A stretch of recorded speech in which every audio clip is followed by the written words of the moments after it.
Judaism is celebrating the Feast of Tabernacles, September 23rd through the 29th. It may interest you to know that the Feast of Tabernacles will also be celebrated during the millennial reign of Christ, that 1,000-year reign.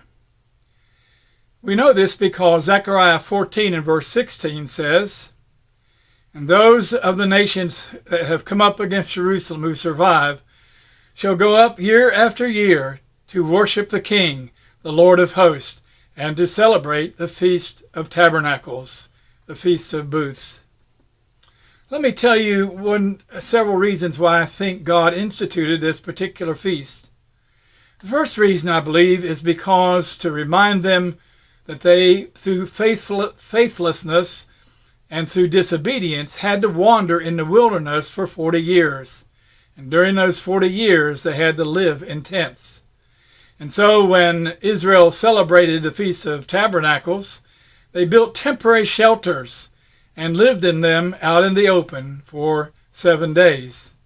And so to remind them that they should have been obedient to God. Another reason would be to point out the temporary nature of life itself. For you see, these booths are very temporary. They're built out of branches and sticks, and not very big at all. And once they are finished with after the 7 days, then they are discarded and thrown away. Much like our life in our physical tent, our body, our tabernacle, we use it for what really, in the scheme of things, is a very short time, and then it is discarded. The third reason really has nothing to do with the booths themselves, but rather with temple worship during this feast. Where you see, when the temple was existing and the Feast of Tabernacles was celebrated, there were 70 bulls that were sacrificed during these 7 days.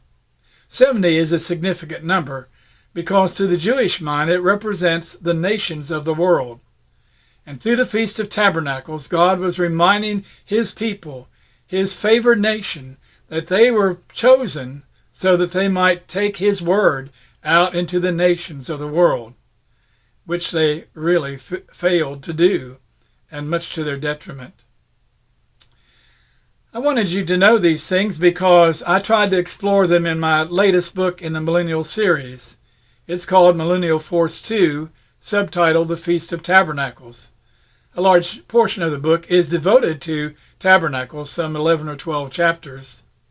And that's because the principal character, who is a regent for the global government of the king, is chosen to lead a delegation from the United States to celebrate the Feast of Tabernacles in Israel during the 1,000-year reign of Christ. In this exploring of the Feast of Tabernacles, several of his delegation actually have some exciting and wonderful encounters with the king. I hope that you will explore these things and that you'll read my books, Millennial Force and Millennial Force 2. They can be found on Amazon and on Barnes & Noble, and they can be purchased in text form or print form, and also in electronic form that you can download onto your phone or tablet or Kindle. I'm C. David Fultz, and I hope that you will learn more about the Feast of Tabernacles and what happens during the reign of Christ. If you will read my novels, I think you will learn some things.